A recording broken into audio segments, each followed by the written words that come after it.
Hello नमस्ते साथीहरू। अब आज म तपाईहरुलाई यो काँकरभिट्टा लौकी सडक खण्डमा बन्न लागेको एसियन हाइवे को भिडियो लिएर आएको छु। यो केर्खा बजार। अब यो केर्खा बजारबाट हामी दमकसम्मको यात्रा गर्ने छौं।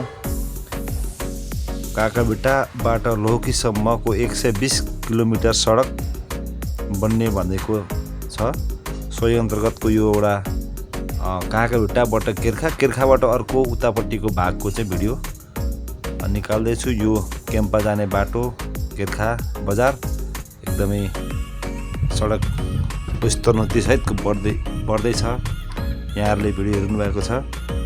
अब यो बाटोमा जम्मा धेरैवटा पुलहरु पनि पर्ने छन्,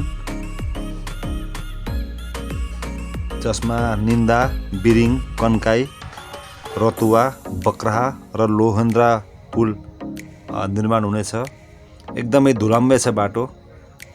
एकदमै हिँड्दा चाहिँ रेनकोट अथवा टकटकाउने खालको लुगा लगाएर माथिपट्टि हिँड्नु उपयुक्त हुनेछ। म यो यात्रा क्रममा दमकसम्म जाँदा एकदमै सेताम्बै भएको थिएँ।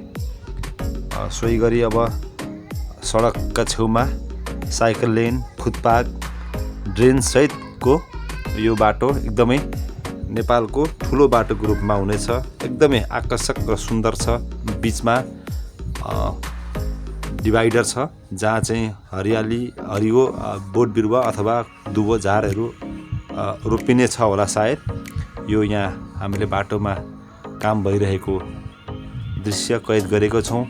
काम एकदम गतिमा गइरहेको छ। बाटोमा धेरै डाइभर्सनहरू भेटिन्छ।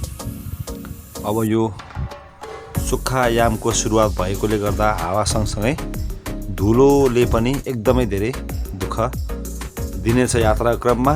अब आशा गरौँ बाटो छिटै बनेपछि एकदम सहज, सरल र छिटो तरिकाले हामी यात्रा गर्ने नै छौँ।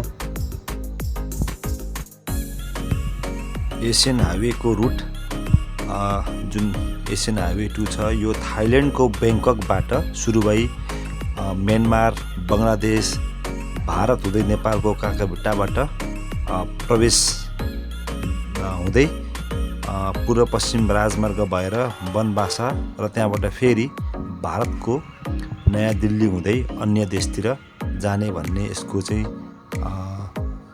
योजना छ।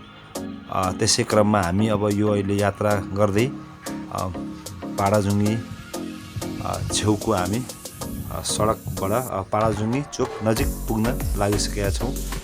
र यो हामी पाडाजुङ्गी, गौरादह, गौरीगञ्ज सडक खण्ड, यो दक्षिणपट्टि जुन यो ट्रक गएको छ, यो गौरादह गौरीगञ्ज जाने बाटो हो।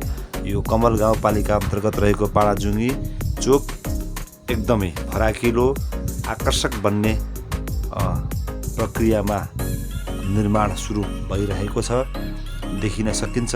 एकदमै पहिलो हामीलाई सानो बाल्यकालमा महेन्द्र हाइवे चाहिँ जुन अहिले एसियन हाइवे 2 छ, यो ठुलो लाग्थ्यो। अब अहिले जनसङ्ख्याको चाप बढेसँगै यातायातको चाप बढेको छ अनि अहिले यो बाटो हामीलाई सानो लाग्न थालेको थियो। अब एकदमै ठुलो 4 लाइन 6 लाइनको बाटो बन्नेछ। यो रतुवा पुल दमक नगरपालिका यहाँबाट अब हामी प्रवेश गर्ने क्रममा छौँ।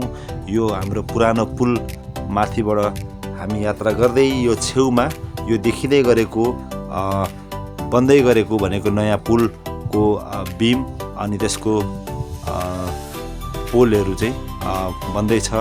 यो एकदमै यो दमकको रतुवा खोला उत्तरपट्टिको दृश्य नेपाल रेड क्रस सोसाइटीको भवन छ, जहाँ चाहिँ सर्पडङ्क दमकमा सर्पले मान्छेलाई टोकेमा त्यहाँ ल्याउने अनि यो देखिँदै गरेको पशुहाट दमकको हामी एकदम दमकको मुखमा पूर्वबाट दमक छिर्दै गरेको अवस्थामा छौँ। यो अब यहाँनिर देखिँदै गरेको यो दमकको बस पार्क यहाँबाट दक्षिणपट्टि। अब यो हामी डाँफे चोक दमकको एकदम मेन मुख्य चोक। एकदमै यो यहाँको एउटा प्रतीकको रूपमा यो डाँफे को जोडी रहेको छ। यो हामीले आकाशे पुल देखेको छौँ। हामी अहिले यो दमक नगरभित्र प्रवेश गरिसकेको छौँ देख्न सकिन्छ। एकदमै एसियन हाइवे 2 को यो झापाको खण्ड 2 अन्तर्गत रहेको दमकसम्म केर्खादेखि दमकसम्मको यो दृश्य मैले यात्राको क्रममा कैद गरेको थिएँ। अब आउने दिनहरूमा यसरी नै तपाईँहरूलाई मैले घुमेका खिचेका कुराहरू देखाउँदै नै छु।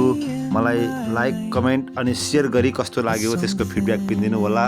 फेरि पनि भेट्ने बाचासहित यहाँहरूबाट बिदा हुन्छु। हस्त नमस्ते।